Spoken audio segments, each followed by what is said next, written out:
Great. I'm so glad that you made it to the final lecture of this course. In this final part, we will do a quick recap of what we have learned during the last 4 lectures and touch briefly upon some advanced topics. Okay, so let's go. We learned what generative modeling is. That is how we can change the problem of estimating px using samples in x into an optimization problem to learn theta star. I want to point out again that optimization is just one way of doing so. We did not cover sampling-based approaches for generative modeling in this course. We learned that KL divergence, which is one type of F divergence, can be used for quantifying the discrepancy between Px and P theta. Where F divergence uses ratio of the densities, I mentioned that there is another way of quantifying the discrepancy called the integral probability metric. That uses the difference of expectation of these densities. IPM, as you can tell from the definition, says that the discrepancy of the distance between Px and P theta can be calculated in the following way. Number 1, define a class of functions, calligraphic F.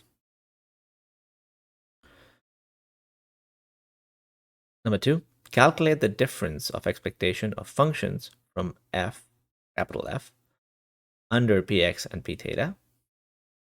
Then, the distance is given by taking the supremum of this difference for functions under F. So essentially finding function small f that maximizes this quantity, roughly to speak. Examples of this measure are MMD and Wasserstein distance. So now that we know 2 ways of quantifying discrepancy between Px and P theta, here is a cheat sheet for using them to create different type of GANs. Number 1, for F divergence based measure, there are 2 steps. So number 1 is estimating the density ratio or the F divergence by training a classifier, as we've seen before. And then number 2, training the generator to minimize that F divergence. That's like GAN, FGAN, conditional GAN, VGAN, ALI, BiGAN, etc. And for IPM-based GANs, it's roughly the same procedure, where in step 1, we maximize or estimate IPM with respect to the critic. So we train the critic in a way that we either end up estimating, for example, Wasserstein GAN, or maximizing, for example, MMD GAN, some IPM criteria. And then step 2, we minimize the IPM with respect to the generator, or the estimate of the IPM with respect to the generator. And that is it. Pretty much all types of GAN out there roughly fall in one of these 2 categories. Great. So now that we have learned so many different types of generative models, here is another cheat sheet to help you organize your deep generative modeling knowledge better. Right. I just want to point out this figure here only captures the generative models that we learn, and there are some that we definitely didn't cover, such as score matching based or diffusion or energy based models that may fall outside this categorization.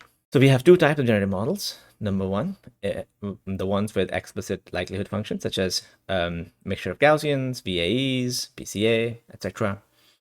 And number 2, implicit models with implicit likelihood functions, such as GANs that we saw, both F divergence based and integral probability metric based GANs. Okay. So I would like to end this course on this final slide. There are too many ways and methods for unsupervised representation learning these days. It's difficult to keep up with this ever-growing number of models and methods. So something that I have been doing in my research is to develop a unifying framework to think about these different methods in a coherent way. Since we do not have time to cover any of these topics in details here, so I would like to leave you with this clue. And maybe you can develop your own unifying framework based on the fact that all of these methods at some level